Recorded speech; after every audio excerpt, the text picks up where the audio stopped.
Hello guys, we are back with our next lecture. In this lecture, let us go through the next question. Okay, so this question belongs to GATE CSC 2015 set 1 guys. The given question is consider an entity relationship model or ER model in which entity E1 and E2. Okay, so again they are talking about entity E1 and E2. Okay, so these are two relations which are mapped with a particular relation R1 to with many to one relation. Okay, so that's really good. And they are saying there is one more entity E3. Okay, and they are saying to this we are having one more relation, and that relation is R1 3, and this relation they are saying it as a one to many relation. Okay, and one on E side and one on E side. Okay, E3 side relationship R13. Okay, so E1 has a two single valued entities. Okay, so there is no issue with them or attributes A11 and A12, where A11 is the key. So A11, A12, so this is the key. Okay, is the key attribute. So E2 is having two single valued attributes A21 and A22. Okay, A11 and A22 is the key attribute. Okay, so they are saying these two combinedly form key. Okay, so E3 has two single valued attributes. Okay, so E3 is also having two single valued attributes A31, A32. So this is the key.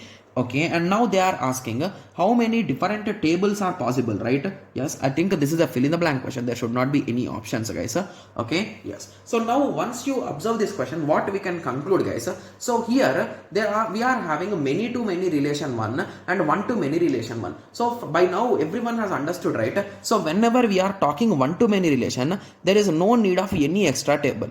But when we talk about many to one relation, we make a table for that particular relation, right? So in total, how many tables do we need? So here it is one table, here it is a one table, here it is a one table, and this new relation is one table. So how we maintain this table? So indirectly we are going to bring the primary key from here, that is A11, and we will bring the primary key from here. I think he did not say exactly what is primary key. So let us bring A21 and A22 also, both of them. Let us assume that.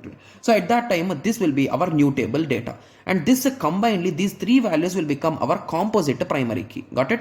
Yes. So now how many tables do we need, guys? So 1, 2, 3 and 4. So the answer is 4. Got it? Yes. Okay. So and remember one more thing, guys. So whenever in these questions, if he mentions that whether it is a 3NF, 2NF, 1F, so whichever NF it is following, there is nothing related to it, guys. So he just wants to confuse us. Got it? Yes. Okay, so now I hope everyone got a clear idea with respect to this question, right? Yes. So in the next lecture, let us continue with the next question. Okay. Yes. So let us meet in the next lecture. Thank you. Thanks for watching. Like, share and subscribe for more awesome videos like this. Thank you.